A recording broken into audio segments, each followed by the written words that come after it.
Hello, ladies and gentlemen, boys and girls. Welcome back to Amplified 1.0, where we're going to see OCC versus UCLA. And let's go ahead and bring out the teams, starting off with OCC.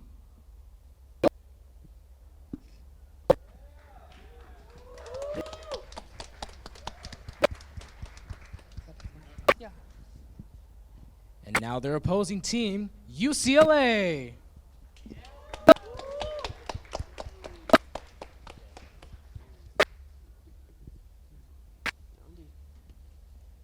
Ladies and gentlemen, as we wait for this game to load in, what do you guys are planning to see in this matchup?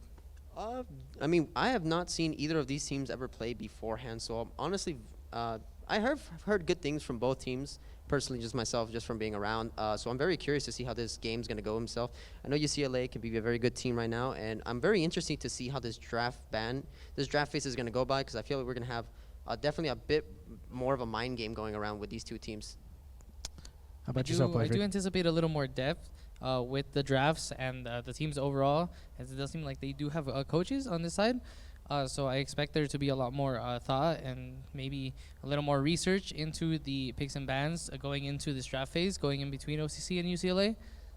Now, do you think, since the benefit of UCLA having coaches and everything like that, like you did say, like it's going to be helping them out, but ultimately, do you think it's a little bit unfair for this? Well, I heard OCC also had some on stage helping them out. So I hope overall we should just see a higher level coming in from both sides and seeing what kind of game they are able to provide for us. Well, right now we're just going to wait for the players to start this match up. Whenever they are ready, they can go ahead and start it up. But a little bit while we wait on this one, going into it, as we did see the rankings, and the rankings did start just recently, going back to it, UCLA has seen some pretty dominant clips. And as we load right into it, as we're going to switch on to it right now, we're going to start seeing the first pick and bans. OCC versus UCLA, round one, best of three. The first ban coming in will be the Jacks, coming in from the side of OCC. Possible flex between top and jungle. Pretty strong champion overall. New ban, and we're going pretty fast right here. It's going to be a new ban and a Morgana ban as well from both sides right now. That's awesome. And the Ashe ban coming in third. Two Jordan champions coming in banned from UCLA. And the Rek'Sai being the third, and very quick banning phase through these two teams. Oh, Zoe ban. Good ban. Very good ban. I do not enjoy Zoe very much. Also, she can be very annoying to lane against. Big poke champion, lots of pick potential with that Sleepy Trouble bubble landing over. And the Nautilus will be first picked by the side of OCC. And a really good overall champion, just able to layer so much CC into any champion, just being able to shut down a lot of mobility champions, a lot of very strong champions. Okay, and then the Senna will be locked in for this, the other side. Senna can be flexed between the support and bot lane. Most of the time now played bot, and she does scales incredibly well with the Mana Immune into the Dustblade most of the time. So that's a flex champion, and both bot lanes being prioritized in this draft. Yep, it's going to be Senna Thresh, so it's definitely going to be a Senna bot lane. You're going to look for the hyperscaling Senna to get all that big damage with the Mana Immune and like your Dustblade, like you said earlier, and they're going to counter that with their own as a Kale pick. Is going to be very dangerous as well. More scaling for the side of OCC. It's going to be a Zac pick. We all know Zac very well. I've not seen this jungler Zac before, but I know he can be very, very annoying. Especially he can be very heavy engaged, very tanky, and can get a lot of heal just from his abilities of his little chunks just coming out. He can just get all of that healing back and just serve as a good tank along with Nautilus in the front lines.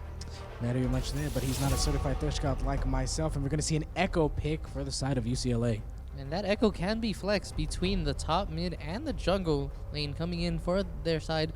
So now through this draft phase right now, from the looks of it, that KO could also go either top or bot. It has been seen in every lane, actually. So that KO can be flexed anywhere around. And then Syndra will be the first ban of the second phase coming in. Both good bans coming around for the Syndra and the Diana. Both very strong champions. Diana being very strong after her rework as well. And the LeBlanc ban as well. Another champion that's very powerful in mid. And the Cassiopeia.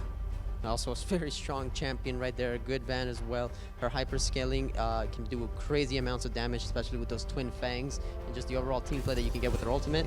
The Fiora is locked in on the top lane. But that is a blind Fiora. So that's actually pretty, possibly a blind Fiora. So that's pretty dangerous, and see if he does get counterpicked, as the Xayah is locked in. So that will be a Xayah Nautilus bot lane against this Senna Thresh. Yeah, Xayah also a really super strong bot lane, and it's going to be an Akali pick. A Could fan. be going into the mid, could be going into Fiora. A favorite of Playfreak. Okay, so already from this draft, they do have a lot of scaling with the KO and the Akali. The Akali can burst almost everything on the other side of the Rift, and then the Rumble will be the last pick in this draft. Currently covered, it does appear to be Rumble mid. Rumble mid, it's been seen more often currently during this new season. Has been seen a lot during Kespa, has been seen during the Demacia Cup as well lately. It is going to be an Echo jungle, probably one of the strongest junglers during this season as well. He's just as able to clean up kills, his ability to turret dive, and just his overall scaling as a jungler is really strong. It's going to be interesting to deal with against Zach, because that Echo, once he hits level 6, you got to really watch out for those turret dives. But I'd also like to point out, it is going to be a Kayle into a Fiora. This Fiora can possibly very easily just destroy this Kayle in the early game and just kind of like snowball a lead ahead. Yes, that is very much true. Kayle is a difficult champion to play in the early game due to the fact of the scaling being on her side. And as we're going to load into this game, what are you guys' bets when it comes into playing this? Well, just on an individual level, both bot lanes can be very scary, as both champions in the bot side have a CC with the Thresh Hook and the Dredge line into Xayah Blade Caller and Center Root. So there can be kills going either side. I do think the later into the game this goes, with the Kayle, you just get an advantage there. The more into the late game you go in, and then with the Nautilus, they have a much bigger tank than the other side does. So it's gonna be really, I think the Fiora is gonna have to do a lot of work in this game to get them ahead. Yep. Now, what about you, Infamous? What do you think about the jungle game that's going on here with the Zac and Echo? The thing about Echo is he is a very strong jungler this season. He's been shown up a lot. He's very popular just in solo queue overall. Echo is very good at cleaning up kills. Once he hits a level 6, his turret diving is probably one of the best, along with Elise's. Overall, though, just in team fights, Echo can, with his ultimate, do a lot of damage. But I believe this Zac, just with his frontline ability and his ability to just go into, like if he dives into that bot lane with the Senna and the Thresh, it's really up to the Thresh to try to flay and deny that Zac engage. Because overall, the ganks from Zac are going to be a lot more effective in the early game than the Echoes. Now, a quick question for you going into this Akali and Rumble game. How do you think that's going to match up?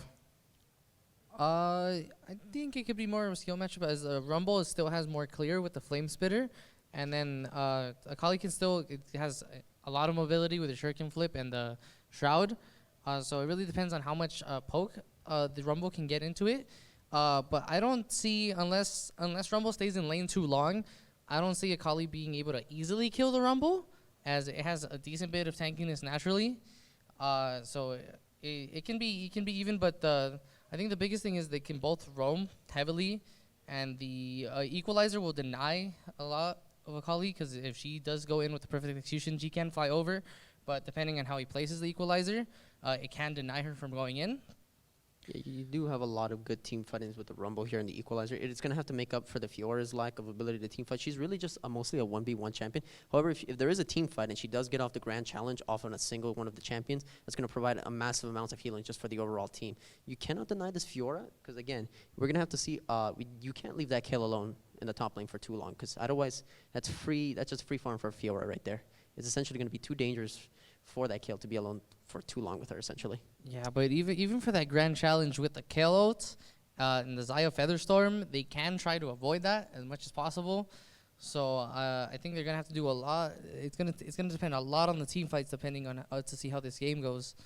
Now, right now, as we wait for the game to load in, what's your guys' bets on this point? Just from the perspective of it, we've never really seen these two teams play against each other. We've yet to see UCLA play. We've yet to see OCC. As much as we didn't do our homework for this one, what's your guys' call? It's really not, for my belief, I think it's just really going to come down to mechanics and overall just team play from what we're able to tell just from first looks. It's just, again, we don't know much about either one of these two teams as well, so it's going to come down to which team can work together better, objectives, positioning. You got to look for things around vision control. You got to look All for right, things like those. I'm going to cut you guys off right there. As we get into the first round, OCC versus UCLA, let's see who takes on the first game. All right, coming in sub-interest right now. To finish that point off, I do think we don't know exactly how these teams will play out, but overall, in terms of draft, I do think that OCC's is easier to pilot. I do think their draft is easier to follow through with. I think UCLA will have to do a lot to make this draft work out, and it can still be very strong, but they do have to make sure to execute it correctly. You could other combinations I could look here from the side of OCC. You could also look to try to go for the heavy engage with the Zac, with the Kale ultimate. You can also try to use it with the Kali. There's a lot of possibilities there to go with, to play around with. A lot of cleanup can go with the Kali as well if she can find her way into the back line. There's a lot of possibilities here that you can work around with. You can also look into the side of UCLA here. You can see some things. The Senna ult, she is running Dark Harvest here, so if she does get a few kills, that adaptive damage is going to start stacking. It's going to hurt a lot, especially if that Senna starts getting fed. And they can hit a couple good, really nice combos. You hitting the Kale ultimate on the Akali when she dashes in, or the Zac when he flies in, can do quite a bit of damage. Another interesting thing here is that there's actually 3 teleports on UCLA side, as Senna did opt for the teleport. Not as aggressive in lane with the heal, but with that they do have a little more pressure around the map, as Senna is able to teleport into team fights and back into lane faster than the Xayah will be able to.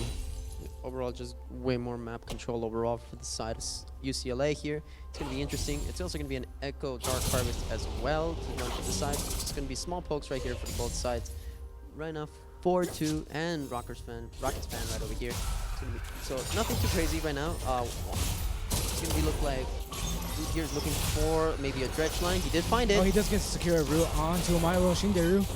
Wishy securing another route on Kazuku. But fortunately, the trade does go out in favor of Senna. She does get that piercing darkness last hit onto the Xayah. She is slightly up after that trade. That's another thing. The flash coming in for Kazuka and the flash coming in from Wishy. And it's a root. It's a double stun on Wishy as he tries to get in over it. He drops a quarter HP and it looks like he's going to be secure. First blood to Kazuku, the Thresh. It looks like Sage will fall to Milo with the flash coming in, barely coming out with his life. Very well played by Kazuku, knowing his limits, knowing that that will be enough. It forces out the flash from the bot side, landing the death sentence right after, getting enough stacking damage to get that kill in the end. And then very nice from Omaiwa to get that final hit, forcing the flash out of the Xayah. Otherwise, she would have died right there. Massive plays overall just here for the bot side right now. It's gonna cost him a play overall right now. Echo is top. Counter going in on Judge. Judge does manage to get flash out of there. Echo going in once more to see if he can do any more damage, but it looks like Judge will fall under turret. Pure taking a significant amount of damage here, dropping a quarter HP. It's only on Rocks here. Looks like it's going to be some more poke. 2 going in once more on Rocket. But it looks like the flamethrower will just create some distance between the two. It was a successful gank by Pure in the top lane, forcing out the flash from that kill, making it ever so much more dangerous to push into this Fiora. Really going to try to rush towards level 6 so that she can start getting some free CS from range. Fortunately, right now, still just that lacking that flash is just going to make that Fiora a bit more scarier since she now has a bit more confidence into going in. She does land, okay, so 2 does land the shuriken flip, but he is aware that Fiora is around. Not going to go for it. It's too dangerous. Can easily be turned around on her. More deep trades here in the mid lane, but Rakistan does get a slight edge right there. Overall, both junglers seem to have been just Pure right now. Deku hasn't had really much presence right now in either of his lanes, just kind of roaming around, clearing camps, just overall just trying to scale a bit better to get that bit more tankiness into Zac so he can start going into these fights. Ooh, another Kazuku does land on Wishy. Wishy does get caught out, but the Thresh manages to knock him back. Wishy boy getting knocked out. The double stun coming in from Pure, and it looks like Omaimo will take the first kill on Wishy. And a beautiful gank there. Landing all those stuns and landing the parry. Ooh, the parry coming back on The Judge. man is low. Counter He going can't in on use any Judge, but it looks like abilities. they're going to be dueling it out. Counter doing some great damage to Jux, Conquer. and it looks like he falls to counter. Yep. The Conqueror proc coming in huge for him, getting that slight bit of healing, and the earlier gank coming in. No flash to escape, and he goes down. 1v1 solo kill to counter. Overall, just like all of those events coming down into the fruition of finally getting that kill that you wanted on that kill now, which is going to make that very, very easy, that Fiora that can easily snowball to the top lane a lot more scarier now. And the successful gank also being really good in the favor for Omaimo. And then now already starting to see within this first 5 minutes a very early CS advantage going down to the side of CSUN, along with the Fiora in topside. After that kill, she does come back into lane with 3 long swords and a rejuvenation bead, trying to ever force more damage onto this KO. Right now, we're going to see it too is getting heavily pushed underneath the turret, mostly because, yes, the flame splitter, that flame splitter is really just forcing your back, just denying the CS, and you just kind of have to, you know, get away. But right now, Zach coming in onto Rocket. Rocket does flash out of there. Deku does flash, try to go in with the flash. He is rooted back into it. Kazuka going in on 1-4. Witchy Boy does get rooted by Omairo with a double root coming in for Kazuka as he does lasso onto him. Witchy Boy getting out with Donald's Dreadnought, and he gets out. Yep, Kizuko's having a really good game right now, landing a bunch of critical hooks right now, doing a crazy amount of poke damage and getting a root locked, getting rid of a lot of summoners and granting a lot of kills. Overall, performance right now is doing very, very well on Thresh. Okay. Looks like a Coming in from Pure. again, topside, level 6. The ultimate coming, the counter coming in on Pure, and Pure does the kill on Juck. Rocket going in once more on Equalizer. two going in for another kill. Deku coming in as well. Looks like we'll be able to successfully get the Smite, smite. the chilling smite. Rocket coming into quarter HP. 2 getting flamethrower as well, but 2 secures a kill onto Rocket. Witchy Boy dropping the quarter HP as well. Nice sidestep, but the flash forced out earlier means he does not get away from that, and he is taken down. Overall, good priority of their abilities, knowing who has flash up, who doesn't have flash up, and just picking your fights, knowing where to gank. Overall, good map awareness from both teams for right now. But still in the favor of UCLA at the moment, especially with the Senna getting fed, picking up all those places. Just a huge CS difference right now between both laners. Okay, so with Rumble dying there, he does go, after respawning, he does pick up 2 Amplified Tomes and a Ruby Crystal, along with a Control Ward, as Akali does also back and buy her Hextech Revolver, a Longsword, and some boots. So the poke will still be heavily in favor, but even with that kill, a Rockets fan should still be fine into this lane. Just the CS difference the major CS difference that he had from the earlier game made it so he's still in the game despite the kill. It's still not a huge loss for him. It's just a small deficit, but nothing that, nothing that hurts too much, unfortunately for him. Meanwhile, Counter has picked up the Tiamat in the top side, and he's gonna keep relentlessly shoving this KO as much as he can, wave clearing with that Tiamat. Again, still the problem of the KO and the everlasting. Kizuku is here mid lane. Kazuka does manage to try to scare off 2. Yeah, the roaming support is something we don't see very often, but Kizuku, considering how well and he's doing during this game, he can definitely just leave his bot laner alone for a bit and afford to go around and start roaming around to find a kill. Now the killer has hit level 6. She does have ultimate up, so she can deny a lot of the the Fiora if she tries to go in a lot. She still does also have her grand challenge, so if she's able to get that off, they could definitely counterbalance the ultimate from the kill here though. Okay, Senna just back, does pick up a tier and a pickaxe, starting to stack that tier for the Manamune. Yep, and right now it's gonna be a Mountain Drake first right now. So counter going in onto Jug, but it looks like he's just trying to scare him off. Jug trying to do a little bit of poke damage just to get the counter off of him. Rocket with the flamethrower onto 2. Yeah, both junglers right now are hovering over the Drake. They're both trying to get vision to try to get that objective up at the moment right now. It's going to be both fights right now for the Drake have priority. I mean, right now UCLA do have priority thanks to the bot lane just being able to push so hard under turret their opposing laners. But right now, just overall, just in favor for UCLA, both in top and bot. Still a little, and even in mid is still a little. Echo is here back. He will be jumping in for the gank.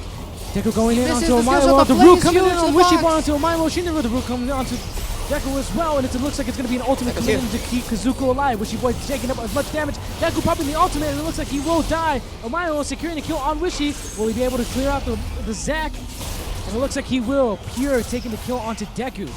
And just a beautiful play. Like I said earlier, if Kizuku can deny Deku's Zac, Looks like Pierce going into 2. 2 does pop the smoke. And it looks like Kazuku doesn't manage to get the land onto it. The hook, the CC coming in onto Omairo. Sage dropping super low, and Sage does fall to Omairo. Just overall, not a good play. The flash is used, but the Counter parry. coming in, the ultimate coming in from Juck.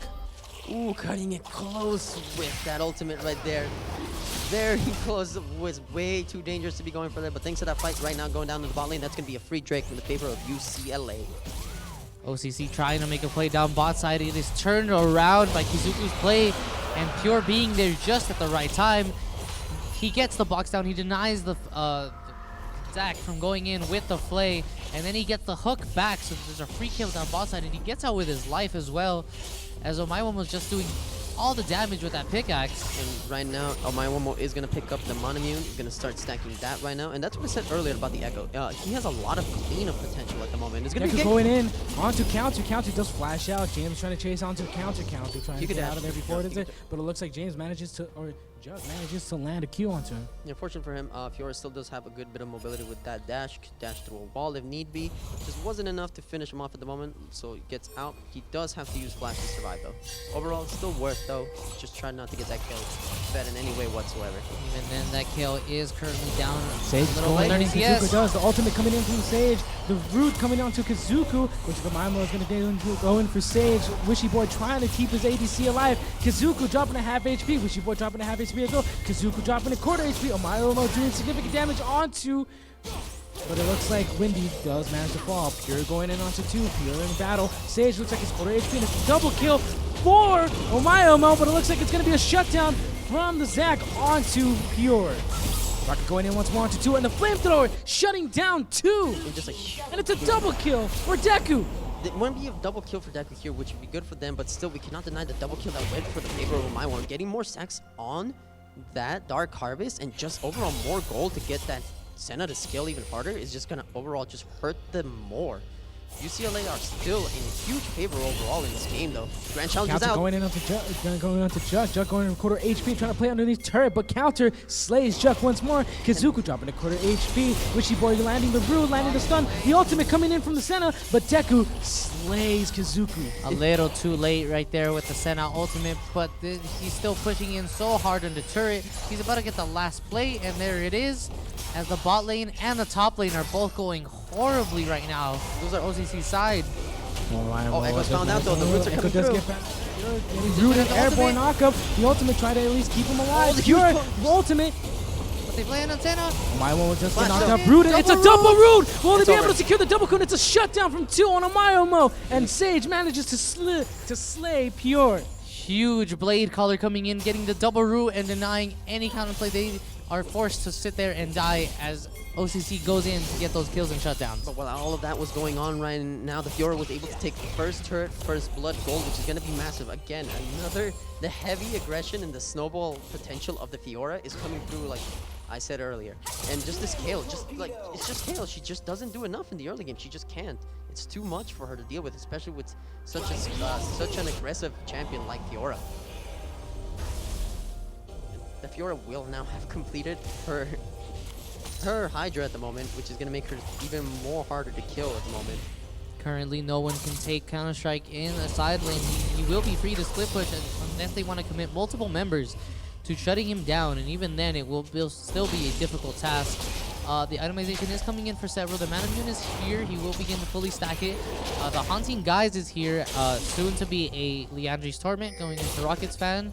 And the Gunblade is near completion for 2, as well as the Essence Reaver going for Sage. It's still a scary thought though, because Fiora still has a completed item. It's still like extremely dangerous. Especially if she decides to come down from the top lane, she can easily just start fighting and just all that sustain and like that going in. Kazuku does land the root onto it, but it looks like rooted. And Kazuku does drop to quarter HP, but he does drop. But he pops the stopwatch. The double move comes in. Rocket, Jack coming in from behind with the TP, but he does get caught out. Quarter HP counters, slaying once more. Jack, Wishy Boy coming in as well. Quarter HP. Deku dropping the quarter HP as well. But it looks like Sage will fall once more. It's a double root. It's a double kill for counter. Make it a triple! Will he go for the quadra onto 2? No, but unfortunately he does not. Omayomo does slay Sage. He has to be content with the ability of just getting out alive. There's literally too many of them at the moment, and she just doesn't do enough damage to kill everyone at the moment. This incredibly fed Fiora is now going to decimate everything on OCC's side. There was nothing they could do. There was so much.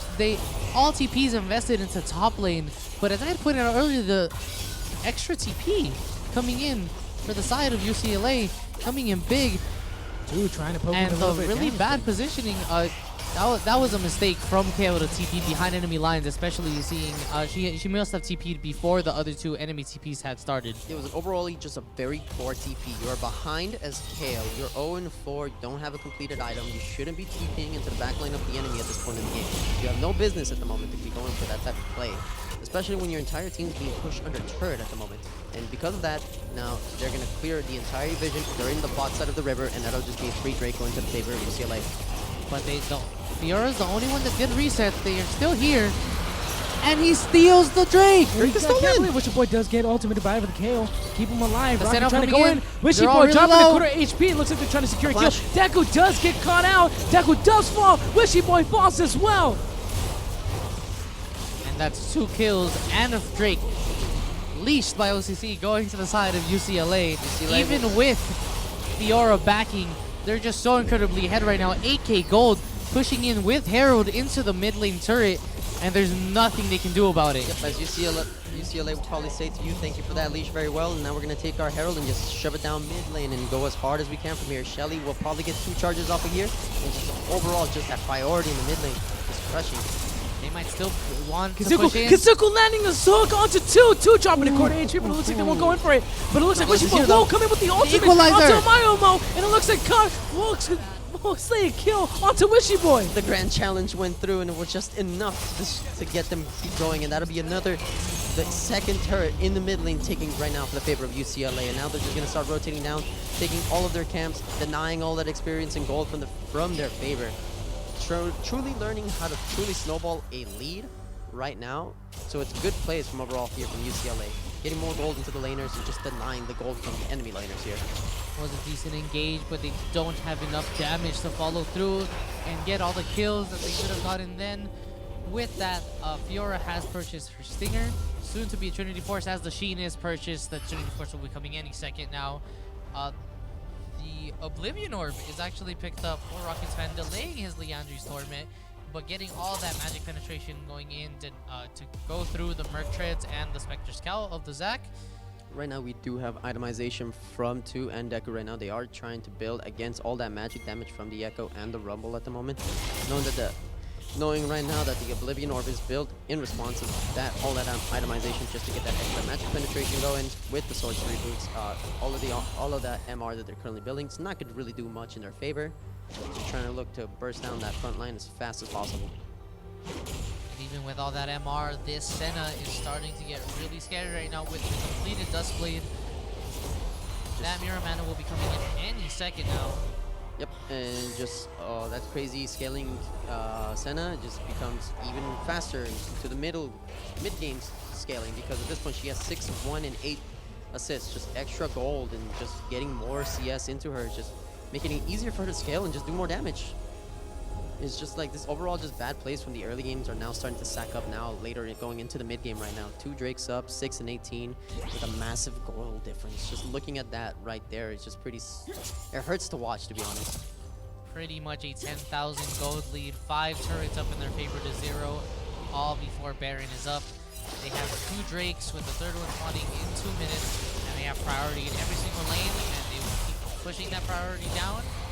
And you really have to see OCC is going to have to force some sort of massive play to get any way back into this game. They have to. I mean, the overall, just from UCLA, they understand their way. They're sending Fiora to solo push. They're sending Echo to clear out the enemy camps. They're overall just denying any type of possibility of comeback here.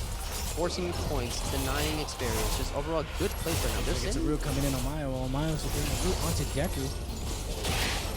Just looking from right now from the red side of the jungle in the favor of OCC right now, you can see that there's 3 wards right now in the favor of UCLA. Also the 9 vision. The vision game's also going very well right now. Just having more vision in their enemy jungle right now. Just, you know, having more control and dictating the way the fight goes. They don't really want. It would really take a misplay from the side of UCLA here to try to like come back from this game at the moment. UCLA have complete control, having all that forward vision near the mountain. OCC have 2 wards near their blue buff, and one that just expired down in their bot lane. So they have 1 ward outside of their fountain. All vision control, all pressure, all map control going to UCLA side. And now with Drake and Baron both spawning, those will be almost free objectives, and they can force either one, because the dragon will be eternal at 1 point. Deku going in onto It looks like it's going to be a double knockup. The ultimate's coming in from both teams. It looks like Omayo will slay Wishy Boy. Jug does pop the ultimate, but he does get rooted. Double kill coming in from Omayo onto the Gale. It looks like it's going to be a triple coming in from Pure Nation, securing a kill onto 2. Kizuka doing some amazing jobs with those hooks. Every ultimate in the game had just been used, but when you're this far behind, your ultimates don't have nearly the same value that theirs do. Nope. They get all the kills, they get out with their lives, they get out clean, 3 for nothing. And UCLA will push down bot and take this inhibitor. Yep, that could just try to go for an engage right now, but just Kizuku has his number essentially. He's got the perfect place to deny this engage. He's denied the engage from 2, he's denied the engage from Deku. Anywhere he sees there's an engaged champion, he's dared to deny it with that play. And overall, just you see the Kale go in with the ultimate, but it's just not enough. Because again, like you said earlier, you don't like you're so far behind at this point. So you're as a Kale, you're scaling as your levels go, but without any items, you still can't do enough. And with that, you'll take 2 inhibitors, you'll take the Infernal Drake, which is gonna be extremely punishing for OCC, especially because UCLA here, just with this ahead and just that extra damage from the Drake is just going to be insane. And now they are 1 Drake away from Infernal Soul. Fiora has picked up her Ravenous Hydra. More items coming in for the side of UCLA. They picked up that Drake uncontested, probably going to start moving towards the Baron. And then it's really up to OCC to do everything they can. It might take a miracle steal from Deku to get them anywhere back near this game. But 11k go down, 7 turrets down. Some There's massive nothing they plays. can really push. A massive play needs to happen soon. Deku needs to, or someone needs to find a play, a hero play, something that can bring me back from this brink of defeat right here. Because at the moment right now, it's UCLA's game to lose, honestly.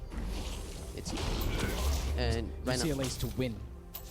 No, it's theirs to lose because they should win no matter what at Yeah, the time. considering this lead, you literally have to play blind My to mistake. lose. I didn't understand what you were saying. Big brain, Eric. Big brain. Okay, so for whatever reason, other than self-choice, this Rumble doesn't have a completed item yet. I guess Sure, it's DM. just him choosing. DM. But aside from that, the 2 items coming in from pretty much everyone else, really pushing the top lane and breaking it, as OCC can do nothing to stop it but watch. I mean, at this point, what can you do? The only 2 completed items coming in with the Gunblade and the Essence Reaver, but not nearly enough to match the damage on the other side. It's one of the pre-completed items overall in the side of OCC. Counter trying to go in and round the sides to kill him on Jugs. Deku does manage to get in onto counter, but it looks like nothing will be able to come out into. And he just walks around the base freely because you can't punish a Fiora who can just literally 1v5 you. It's happened. It's happened to me. Kale has finished the Gunblade, And he's but going I in don't for think the it'll kill. matter. The Gunblade's a slow counter, but he just dashes out. No problem.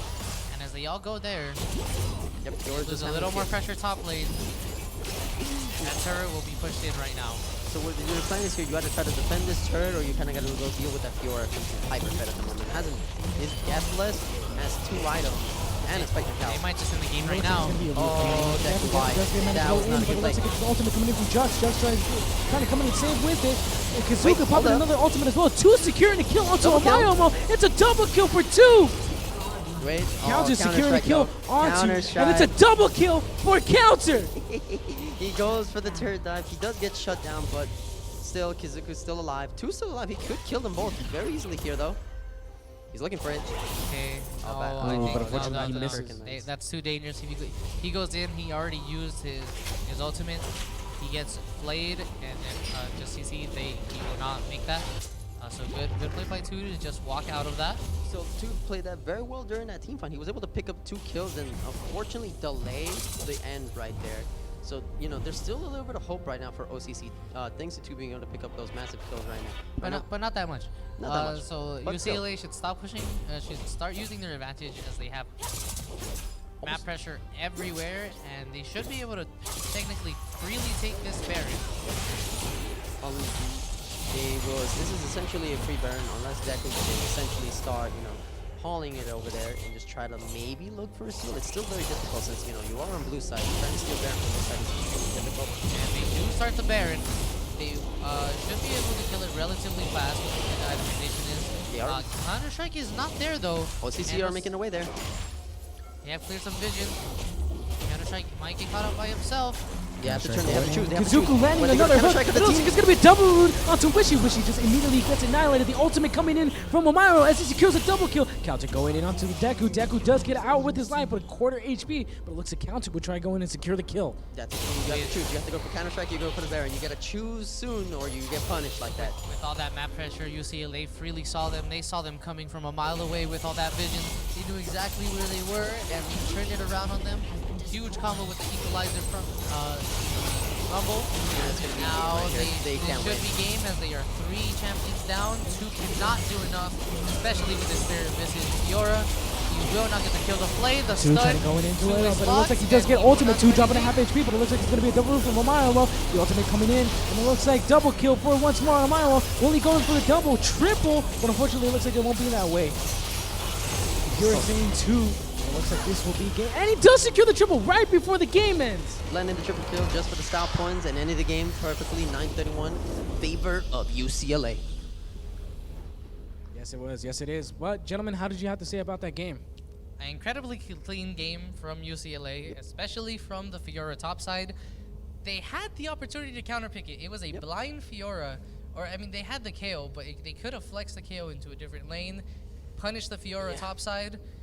They didn't. Counter got everything he could have asked for, and he just ran that lead throughout the whole game. Mentioned earlier how that Fiora, extremely snowball champion, Kale super weak in the early game, and exactly what I said happened. Fiora just pretty much got that 1 kill, and that's all she needed to pretty much just to lead the entire game. Well, UCLA takes the first round out of best out of 3. UCLA 1, OCC 0. We'll be right back after this quick break. Gam Diaz, gaming art in motion.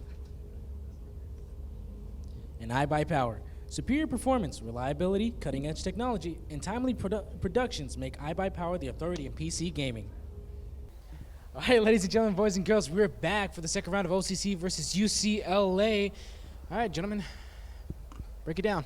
Well, I want to see Ben Thresh would probably be the best pick for OCC at the moment. It was definitely like one of the hard counters for a majority of their composition.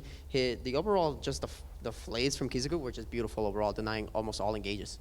Yeah, the UCLA had a harder to execute comp, but they executed it beautifully, so it did not matter. Yep. I think the biggest thing is there was a lot of mid focus bans this last game, so I think they should. Mid was actually neutral between both games. The matchup was neutral as well, but in general, it was just a neutral matchup between both players. So I would prefer maybe a support and top focus bans coming into this game.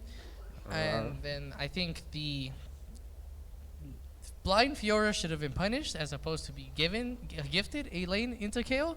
So I would like to see more a counter to that instead of giving it almost a free lane against KO.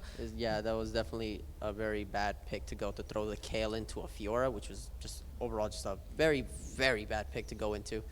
All right, as we wait for the game to load in, gentlemen, what exactly are you wishing for to happen for the side of UCLA? Please don't throw Kale into a Fiora. I said UCLA. Oh, well, still, you know what I mean.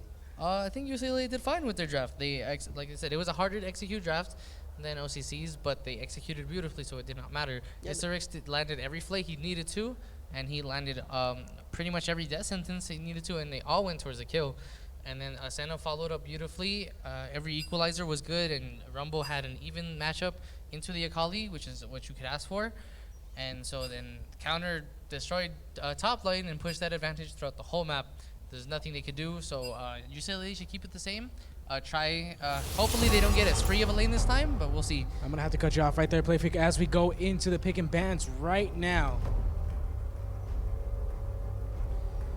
We're gonna start with the Jax ban again for the favor of UCLA again. So really don't want the Jax coming in to flexing for the top 4 junglers. Yeah, after the way counter played Fiora in the first game, I would imagine it is probably a favorite of counter that they really don't want him to get his hands on. It's gonna be a Senna ban, good ban coming in for UCLA this time. We know how Senna can be very dangerous, and they are aware with it, considering how well they were able to pilot it in the last game. I do want to correct you, that was OCC. Oh, sorry about that. But going on to it right now, we're going to see who's going to be the third ban for it. It's still another Zoe for the same thing as well. Okay, and then the Thresh ban will be the last ban coming in My for heart. OCC. I approve of this ban as Kazuku really just played insanely well and denied everything he could. You couldn't have asked him to play better. Yeah. Now, what do you think he's going to be picked going into? Like he's going to probably go into? Before that, the last ban will be an Akali.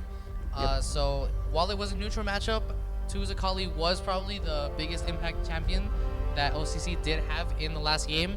So they want to deny him that, and they just go ahead and ban it out. Yep. So yeah, the Akali was the only like really huge problem right now. 2 was able to execute that pretty well. It's gonna be an echo ban, an echo pick right now for the first starting for OCC over here. It's gonna be pretty. It's again really strong jungler at the time. Just the ability to just turret dive and just his ability to pick up kills and overall scaling is just really strong for Echo at the moment. And it's just a takeaway pick from Pure, as he did perform really well in the last game with that Echo going for turret dives, going for what he could. And the Nautilus will be the first lock-in over here for the side of UCLA with a Morgana. Nautilus Morgana, that could be a Nautilus mid. Or it could be a Morgana mid. I want Nautilus Either mid. way, I would rather prefer that seeing a is the Nautilus mid. support. That will more than likely be the support and the mid lane locked in for UCLA. So it's still flex between the two, but they can play around this, as a Caitlyn is locked in for the side of OCC. That's an interesting pick. I guess they're really just picking Caitlyn to deny it to get picked on the other side. The synergy between Caitlyn and Morgana is very, very nasty. Yes, but Caitlyn is a hard-pushing ADC that, to be good, kind of does have to be ahead. So we do want to see what this Caitlyn will be capable of, especially into either the Nautilus or Morgana that she will play against. Cassiopeia pick is extremely strong champion, very hard scaling. She could easily start destroying a lot of champions in the late game if we get to that point right now. There's a very good mid pick right here. I do believe it was banned out last game, so it's going to be very interesting to see how it's going to go this time. And one thing that was banned out last game but is not banned out this game is the Diana, as it is locked in. Diana has recently had a small rework. I believe it was a change to her ultimate and one of her abilities right now. Regardless, I have seen a lot of Dianas lately in my game. Diana is played mostly mid though, so I am very curious to see how this draft gets flexed around for UCLA in the next phase. Oh, Diana jungle. Could be Diana jungle. Okay, and Leona will be the next ban coming for UCLA, denying a strong engaged champion for the side of OCC. Can be her CC layering can also be layered with the Caitlyn Bear Trap, so I can see why they would want to ban that out. And definitely a Fiora ban makes perfect sense considering how last time the game went. They were to this just snowball, and again, it's gonna be a Nami ban. So again, just to try to deny the CC layering with the Caitlyn, it's gonna be pretty good support ban as well this time around. And the final ban is gonna be a Renekton. Renekton not as strong now that Spear of Sojin has been removed from the game, but can still be a good champion if given enough of an advantage, and depending on the matchup, as Urgot will be locked in for the side of UCLA. I've not seen Urgot in a very long time, so I'm really curious to see how this goes. So Urgot top, Yep. Nautilus, Morgana, and Diana. Diana jungle, Nautilus mid, Morgana support, Urgot top. The Urgot could actually be a pretty decent counter Okay. into the Echo, because if he does get his Meat Grinder ultimate before the Echo can pop his ultimate, he will die Mordekaiser? before than anything. Looks like we won't be able to see that because there's a Mordekaiser. This is still also an extreme danger. Mordekaiser also an extremely heavy bully in the lane. He did get nerfed, still scared to lane against though, so you still gotta watch out for that though.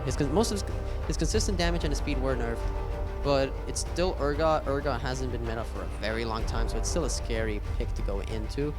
The Mordekaiser? Urgot can still be a very good champion. He's pretty tanky overall, and he can get a decent bit of wave clear, as the Soraka will be the support locked in for the side of OCC with that silencing. Can hopefully do There's shut no down. way. Side There's no way. They're not picking you, before me. the Black Shield. Okay, I don't know what's happening. Okay, what's going on here? I don't know what's happening. Okay, so I'm calling it here. It's going to be a Nautilus. Oh, it is a Nautilus. It's an Olaf jungle. Olaf jungle, Diana mid, Morgana bot, and Nautilus bot. Morgana, Nautilus, what? Okay. So this will be a very supportive bot lane, not exactly going into on-kill pressure, but they can hyper-feed this Diana in mid lane, and with a Morgana Black Shield, Nautilus engage, and along with Morgana's Dark Binding, they can set up very heavily for this Diana, almost kind of like a funnel comp in a way, seeing as that if that's what they're gonna do, they're putting all their eggs in Diana's basket. But so we'll have to see how they do choose to go. Yeah, it's really going to be in the favor. It's literally just going to be Diana. This Olaf is literally just looking to turbo feed the Diana. Because otherwise, the damage is just kind of gone. All right, as we wait to load in for the game, this is a very interesting bot lane when it comes to the Morgana Nautilus.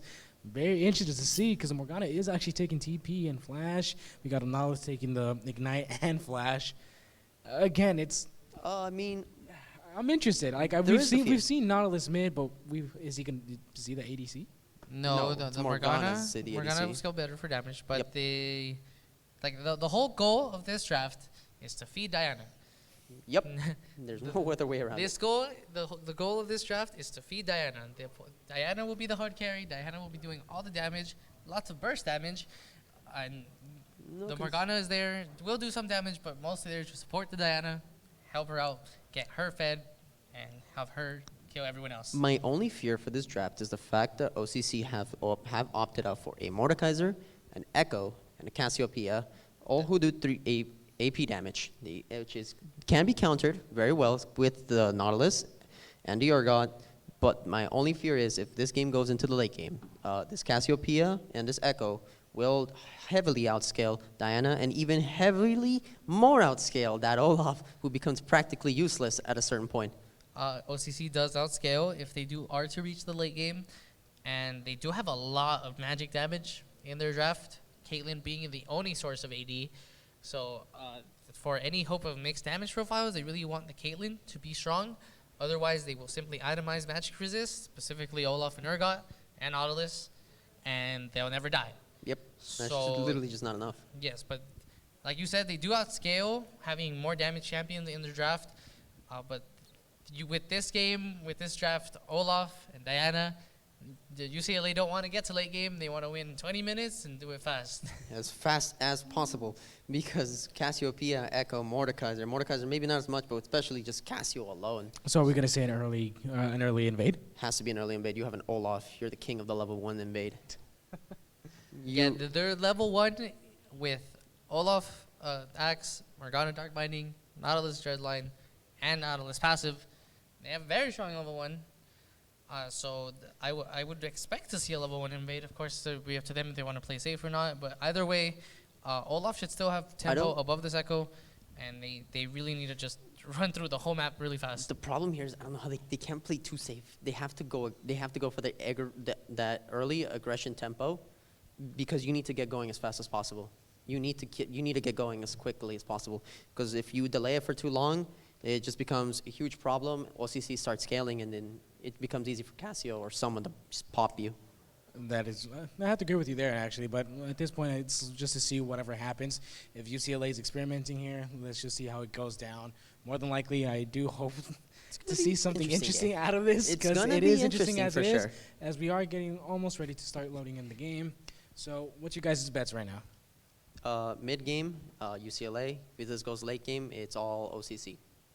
Definitely, 100% the call. How about you, Agreed. Play Freak? Same thing? Agreed. I feel like right now, just because of the way the Cassio's played, you need to scale a lot. I would expect them to play more bot-centric right now with the Caitlyn, trying to get her fed by killing the Nautilus and the Morgana, and from her advantage, push it to the rest of the map, build into late game, and win like that. I'm going to go ahead and cut you off right there as we load into the second round of OCC versus UCLA. Let's get right into it. All right, so we're starting off this game right now, and it's just going to be, we are looking, everyone's going off to the respective buffs. So far, it doesn't seem like they might be going for a level 1 invade over here for the side of UCLA right now. It seems like everyone's just going to the respective buffs. OCC does seem to be aware that it is an Olaf, so they are preparing in case there is a level 1 invade here. UCLA really seems like they're just holding the line just in case of any attempts at level 1 invades. OCC have warded both the top and bottom part of their red bottom jungle to spot out the invade and prepare for it, but it does seem like they will not be going for it. They will simply start Olaf on his red buff, and they will keep it like that. Yep, just everyone's going to start off with their respective buff. Echo blue, Olaf red. However, I do want to point out that if this Olaf finds this Echo pre-level 6, this Echo is in a world of hurt, essentially, if that Olaf can land. If he can land that axe and just get that slowdown, it's going to be extremely dangerous for Echo. He does have a dash, so he does have that going for him in case Olaf does try to go for a chase. But it really does come down to positioning and timing, who has priority in the lanes. It's just gonna be a scary start, especially right now for the side of OCC. It's gonna be just hopefully we have, considering the game prior to this, we did see how UCLA does have really good mechanics, and just their overall team play is also really strong. So I'm very curious to see if they're able to execute this comp easily as well as the last one, or if they'll just be equally as troublesome. Doing a small pokes right now, just right now trying to see who will be in the tempo of both lanes. It's going to be just small pokes. Morgana just easily trying to poke out as hard as you can. Caitlyn, Urgot does still have the bit better poke into the Mordekaiser, but if the Mordekaiser can find that all in though, definitely go his favor. Dark binding. Managed to get the root, and it's a double root coming in on Zara since he pops a flash. Will he secure the ignite kill? And it looks like he will. Oh no, the heal coming in. Owayomo does fall! And Zaya gets the first kill. You do get the first blood kill onto the Soraka, but Owayomo getting also money for that too. It's still, I would like to say it's a bit more in their favor since it is the carry. Okay, yes, but when they carries a Morgana, it's not. It's still advantageous, and they did burn both the flash and heal in the bot side. So overall, win for UCLA side. Incredibly aggressive right there, going in for that flash kill. At least you picked up the kill for it, so not too much loss. So take what you can get at this point, essentially. Right now, we do have two pushing rockers under turret right now. So he's going in, he's going for the kill. Just a bit of poke right there as he backs off. Does win that trade. Yeah, just trying to get as much priority. It really is up to you to do all that damage right now. So you gotta play carefully. Can't lose you too early right here, buddy. Death traps. Nothing red there. Just like Urgot's just playing slow and safe right here. Slowly poking out the minion wave and pushing it forward.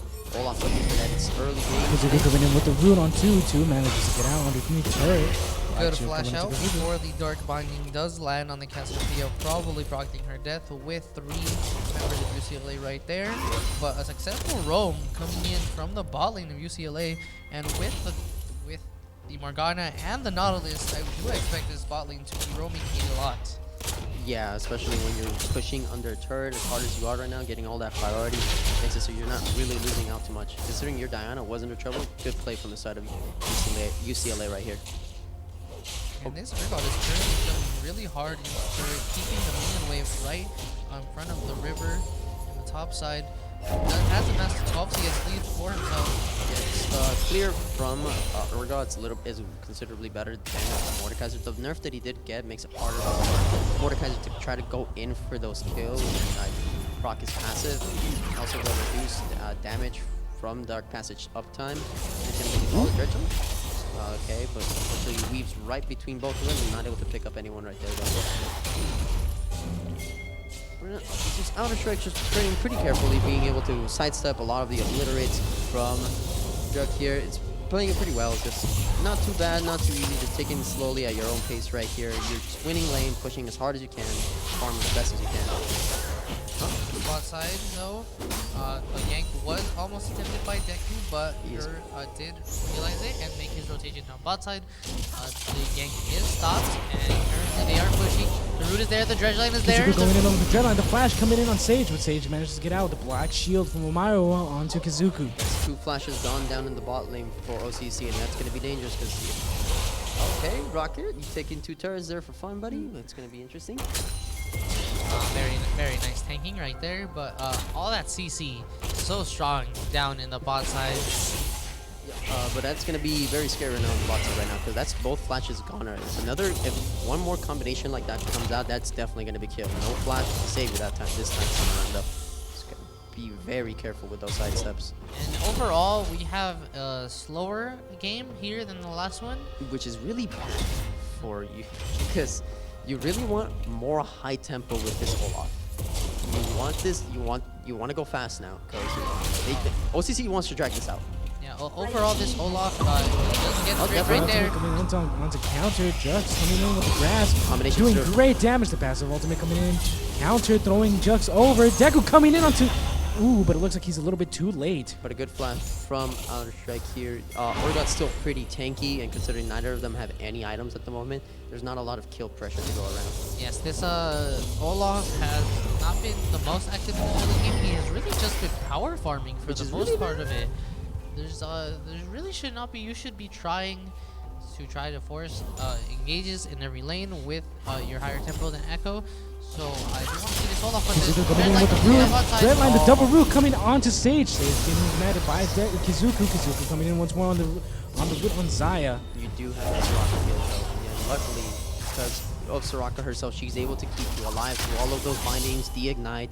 And again, you don't have any damage from the Morgana, you don't have any damage from the Nautilus, so just the small heals from the Soraka alone are still really strong enough to keep you alive, even through the entire combination there. But still, like you said earlier, this Olaf needs to start doing stuff. You have to do Olaf things, which is your early aggression. You will not scale well into Echo. You are winning in terms of CS right now at the moment, and you seem to have cooked up 2 Doran's Blade. I've seen this before in solo queue. It's experimental. I have seen it work before, but I want to see how this works out for him this time around. Just again, early game aggression. It's gonna be interesting here. Definitely zero. Right now, the Dark Binding, the Flash, the Shade. Kazuku slaying Zaya. The ultimate coming in from Myro as he gets another kill. Yeah, and right now, Very nice flash ult by the Morgana to get the double kill down bot side. when Pure Rio Nation just shows up to be a bodyguard to make sure that Deku isn't able to try to pick up any kills on his bot lane, you know. So again, still good. You are power farming after, but you're looking for the kill here. He doesn't have level 6 though. He's gonna get it. Oh wait, hold The up. brawl coming in. It looks like, and he goes in under turret, securing the kill of Deku. The great. Flash, he gets him the kill. The Echo is even more behind as we speak.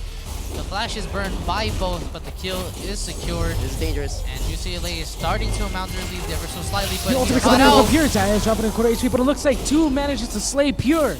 Not enough, unfortunately. You're still all off, but you know you're super strong, but you can't beat 3, especially with all that damage to Cassio and the Caitlyn can pour out with the healing from the Soraka. You just won't be able to do enough. Pure does get caught out, trying to steal the enemy red buff. And right now, well, the way the itemization is panning out, it does seem like Caitlin's Echo will be coming in from Morgana. I believe Caitlyn will be building towards her Storm Razor with that BF blade. And the tier is beginning to stack for this Cassio and for this era. Aside from that, it's still pretty slow tempo compared to the other one. Olaf just been power farming, except for that little bodyguard down bot side. And then he's been caught out. He picks up a kill. He does get killed in return, so I don't know how much worth it really is. Especially because, again, Echo will outscale him extremely hard, even if he still start power farming. When that Echo hits level 6, he will look for turret dives. So, still level 5, so still looking for that level 6, and it's going to get rid of all The ultimate coming in onto Sage. Sage just getting knocked up. Kazuku missing the root, but it looks like Myro does manage to get the root onto Sage. Sage coming in, Deku coming in with the root, and manages Sage. Sage manages to kill on Kazuku. Myro will pop in the ultimate, trying to get into it. Yep, the chains are able to... He is ignited. Oh. Ooh, and he does pop the softboard. Just his life, but it looks like someone's coming in with the teleport, but it looks like Soraka does manage to get in with the shutdown. Oh, Urgot. Urgot coming in from the top, but he manages to miss the ultimate. Ooh, almost got somebody there, but unfortunately Urgot was too late to look for a kill there.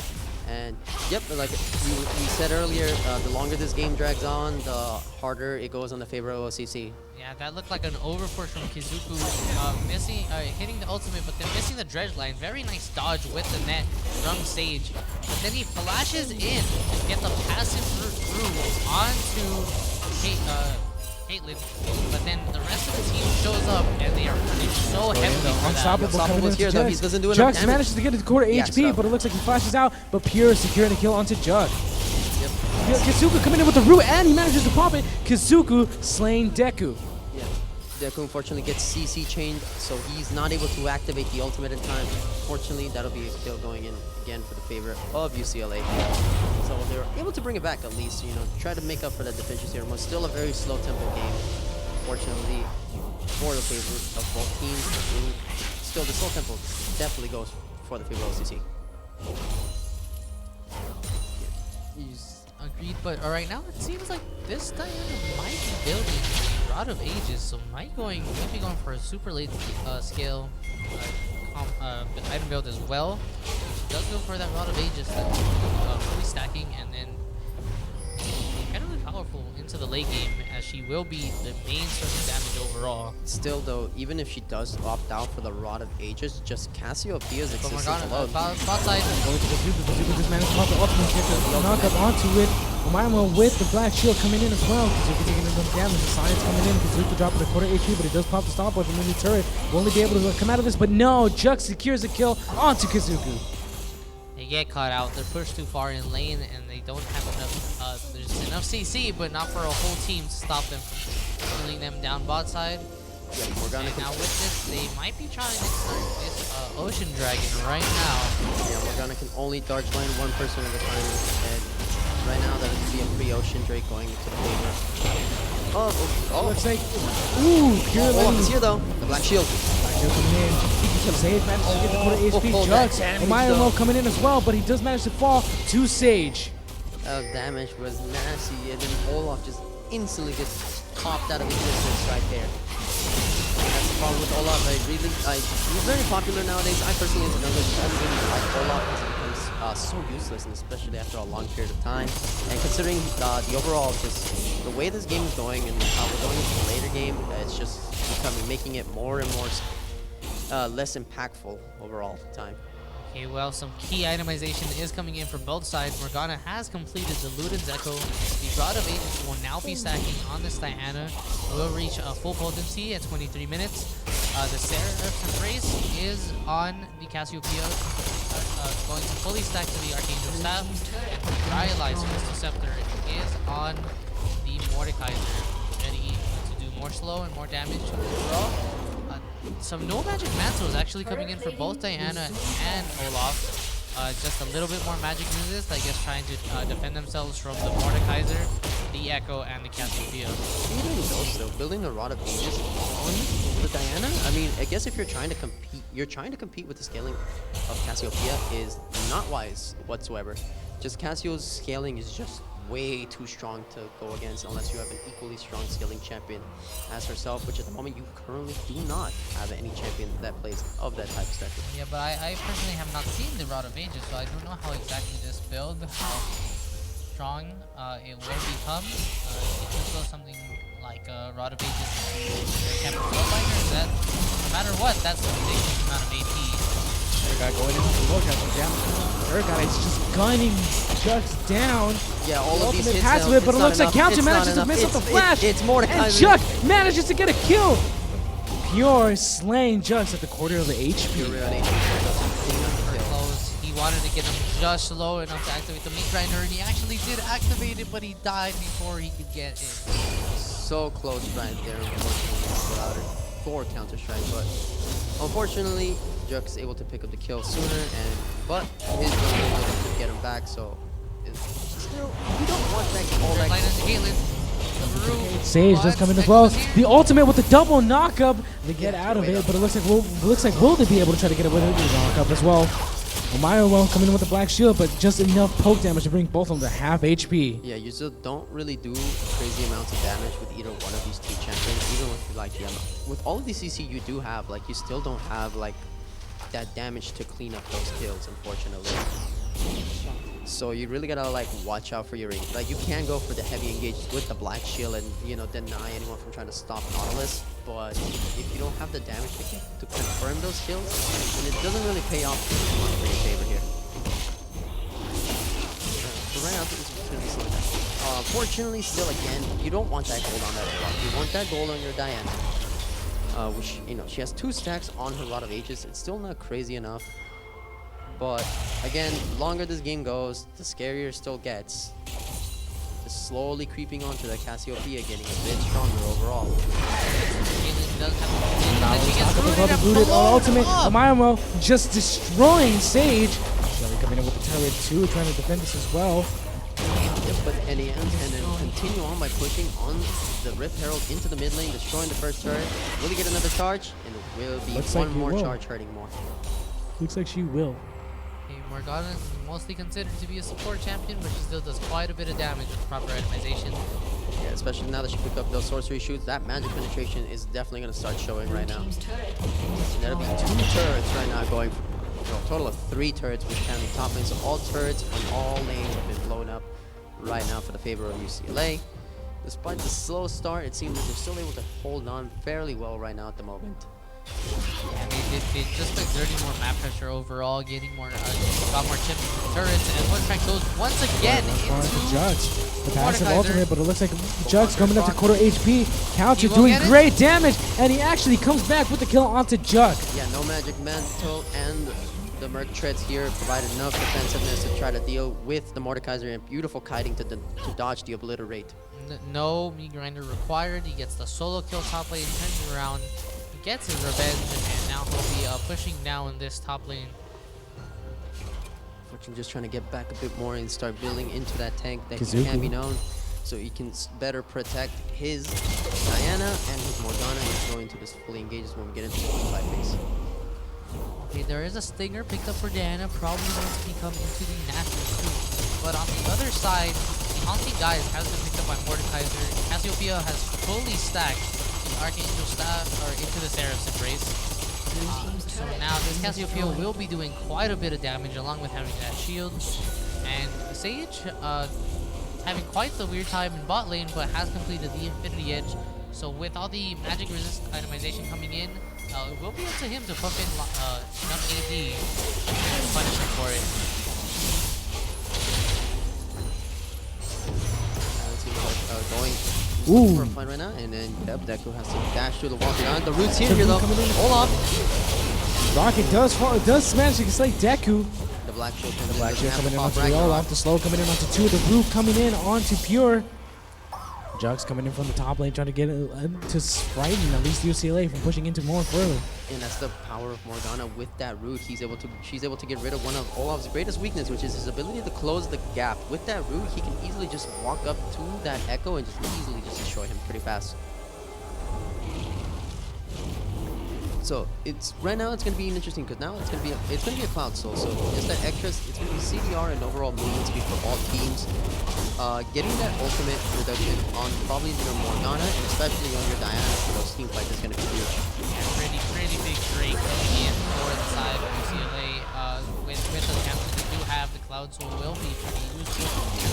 Goes back Category in. goes back into Jugs. Jugs passive activating. Jugs trying to He's get the right go, and he misses the ultimate as Jugs flashes away. Deku coming in to help out Jugs, but it looks like Willie can get away. Jugs going in once more. The grasp. Deku dropping the quarter HP. The passive ultimate once more, but counter going in with the double. Willie going for Deku. Unfortunately, he's not. Deku leaps over. Sage coming in to help out Deku as well. And counter strikes his Urgot, turns it around.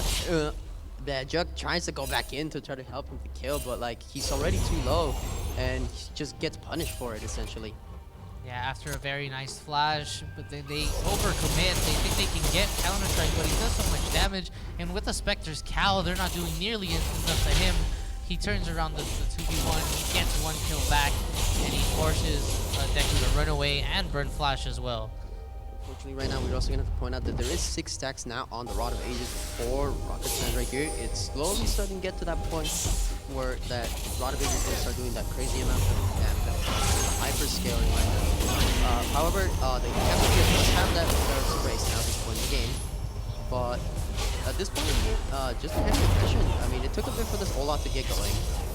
He is doing a lot of damage. He is opting out for the Warriors, considering the early lead.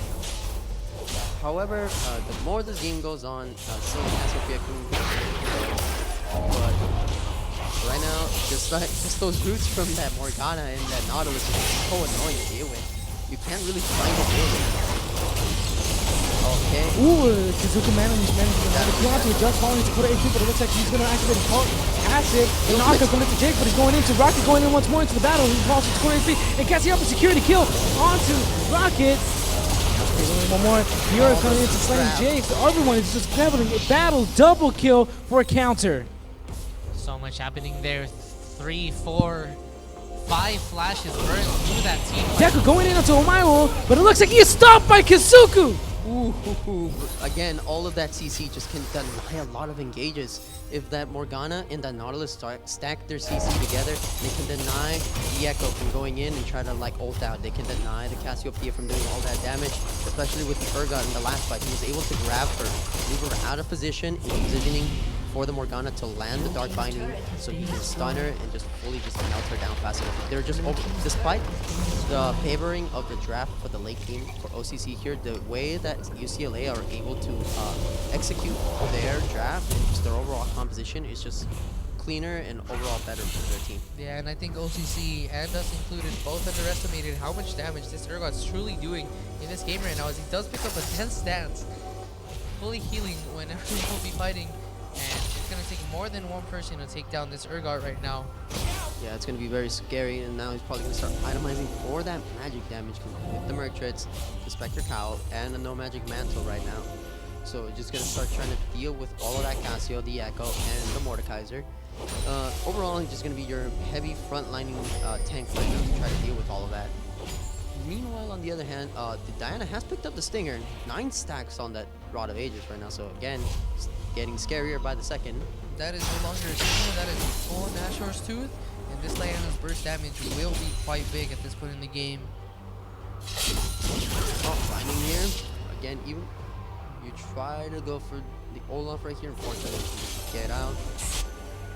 Trying to lock down Olaf is pretty much a fruitless endeavor, considering he can just press ultimate and try to get out. You don't really have a lot of solid CC on the side of OCC. You do have the ultimate from Cassio. You do have the W from the Echo here, but they're both not very consistent to land. You have more silencing with the Soraka and the Miasma from the Cassiopeia.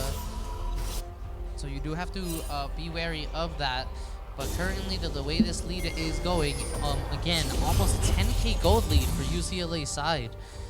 Yeah, and it's the advantage, and right now, when they have control of everything in the jungle has to offer, they are going for the Baron. They don't have an ADC, so this, even though they're still pretty melting pretty quickly, but I don't know if the OCC is aware though. Coming in, they're looking for an engage. The Dredge line's here. They're allowing into it. Zaya dropping the quarter HP, but Rocket fans are going onto Zaya.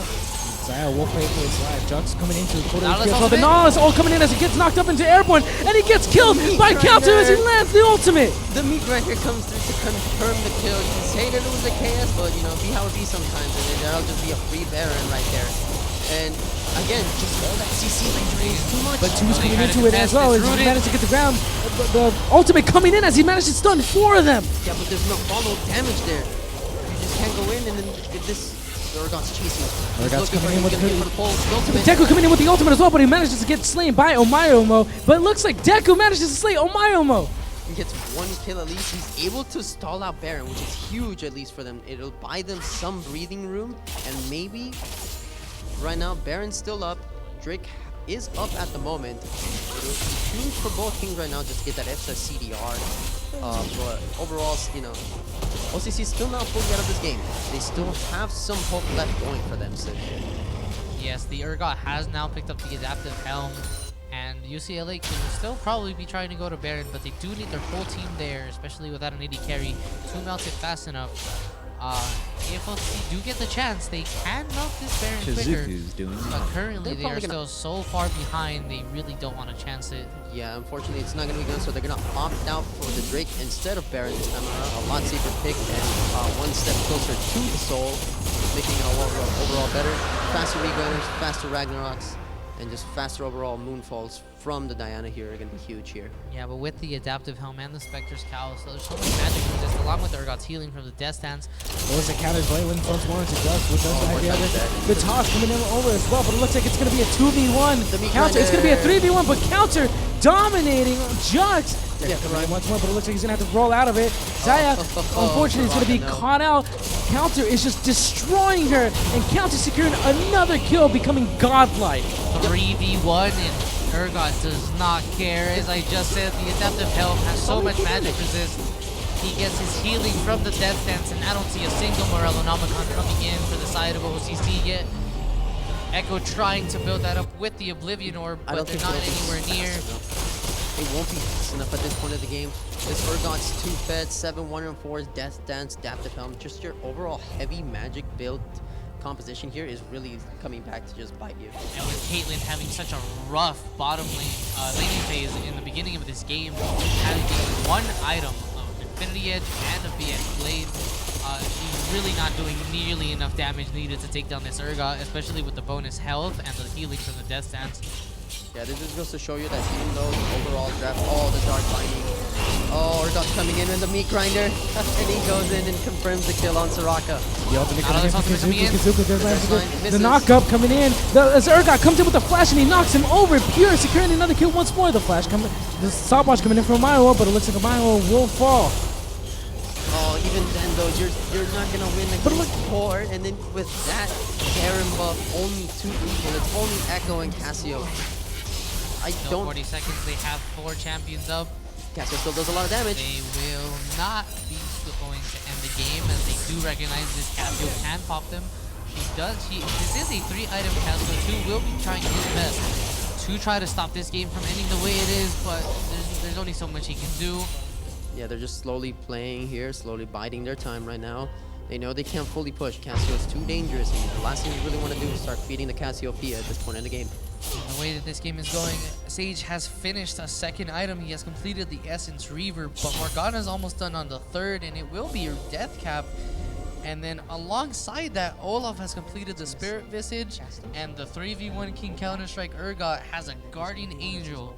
I think he can 1v5 this team right now and do just fine. Yeah, essentially with all this magic heavy build composition, like we have stated earlier, is not going to help. Just so much magic resistance that Urgot, if he decides to build one more magic resist, you'll never kill him. Not a single void stab, not Morellonomicon barely hit. I see 2 Leandries on both the Mordekaiser and the Cassiopeia. Overall, considering the way that this is going, it's just not going to go well. There's too much MR on the other side. It's going to take a miracle. This Cassiopeia has to get the perfect ultimate. And it's too difficult to go at this point in the game. Your Mordekaiser's not tanky enough, not as much as Urgot at this point. So, looking for a win here. Urgot almost 100 Everyone was getting CS called up out. on Mordekaiser. Incredible lead. The top difference really showing currently. Again, it's just because they've learned how to truly snowball a lead. They know that it's not only just kills, but denying CS from the enemy, denying the enemy camp jungles from the enemy to fully get more ahead into the game. Just deny everything from them. Take all the experience, take all the gold, don't let them get back. Just press your foot on the throttle and just keep going. You're fully correct. There's a 3-level difference top lane. There's a 2-level difference jungle. Mid lanes are the same, but there's a 1-level lead in the bot lane for both champions. And they're ahead everywhere but mid. But either way, both Cassio and Diana are both pretty strong in this game. But when Urgot's this fed, it really doesn't matter. Especially with the CC offers from Nala and Morgana. There comes the CC again, and all you... A double knock-up. It looks like it's going to be a spell shoot coming in onto Rocket as he does dance about Salcha. Blue turret does get destroyed. They are able to take the turret on the top lane right now. Kazuka does get caught out by Jux. Jux managed to get the double knock-up onto Jux, but it looks like he's going to pop ultimate to try to secure a kill on Kazuka. Kazuka is on his own right now, and he's dropping a quarter HP, but the passive is about to be able to finish him off as he gets shut down by Jux. The flash coming down into Rocket, but it looks like she's going to go back in, and it looks like he's going to secure the kill. A double kill for Rocket. Yeah, the double shield from Diana's personal shield and the black shield provide too much sustainability. And 5-star Lightning. Missed. the Ragnarok. Urgot's right here. Olaf's right here. He missed the ultimate, but it does and not Pierce matter. secures another kill once more. Ragnarok. Olaf just insanely just goes right in. He has that Spirit Visage. He knows he can just tank a lot of that, all that magic damage right now. And Urgot's just gonna start free firing into this Nexus turret right now. And right now, there's really not much you can do. You're really hoping for 2 here to do a play right here. Something massive here. It's just, you really can't. All 3 inhibitors are down. Only the 2 Nexus turrets are up. At this point in the game, there's really not much you can do. You're really hoping for Cassiopeia to do a play here. Just like in the From game Mario, 1 Mario against trying to do some UCLA. good damage.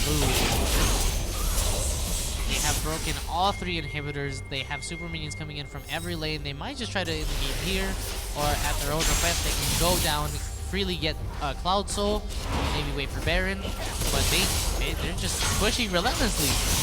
They are slowly just starting to start waiting for all 3 minion waves to come in right now at the moment. And it's just going to be an overall just a scary fight right now here. One pull it takes. Zuko goes in. Going as well, the ultimate as well. He's The getting Gam's coming in melted, to get it but Blue Turret did manage to get destroyed. And then unfortunately he does fall. It's a shutdown. Well, Cassiopea's going to fall as well, but Echo does secure a kill onto Izuku. Pure falling as low as she as well. She does get slain by Ready, kid, Deku. 1v5, Caddy.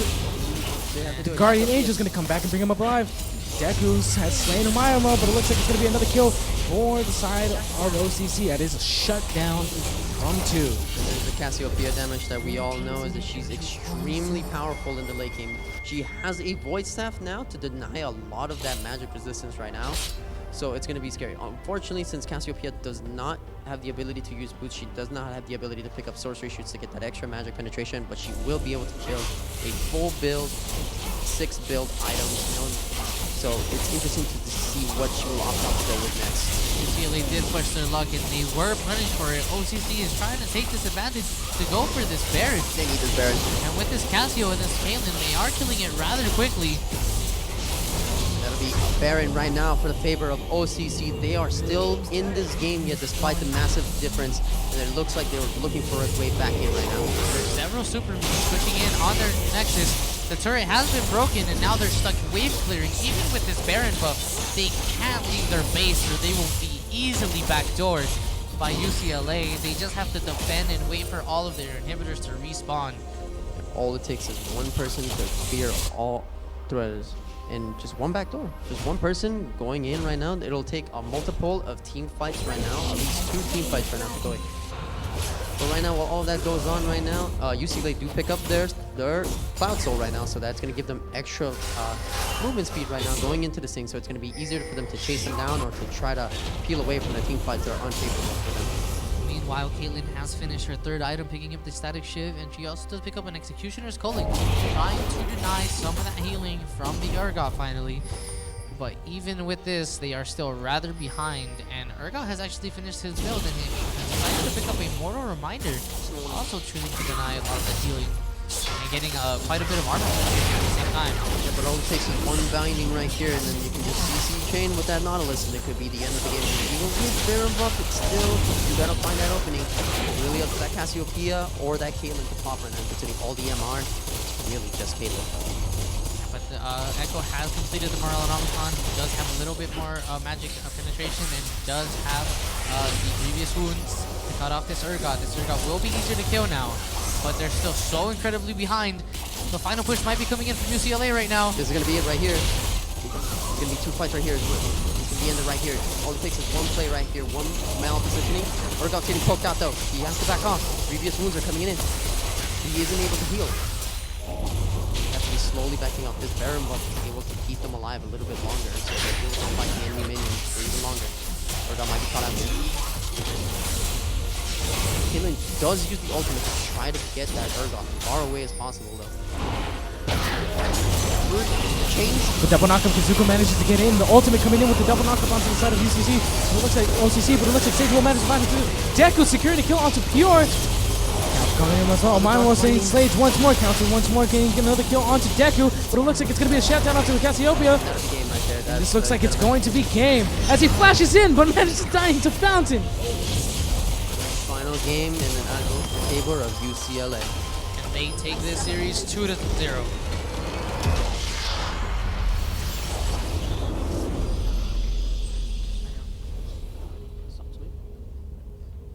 That's it, ladies and gentlemen, boys and girls, for the OCC versus UCLA as UCLA take it 2-0.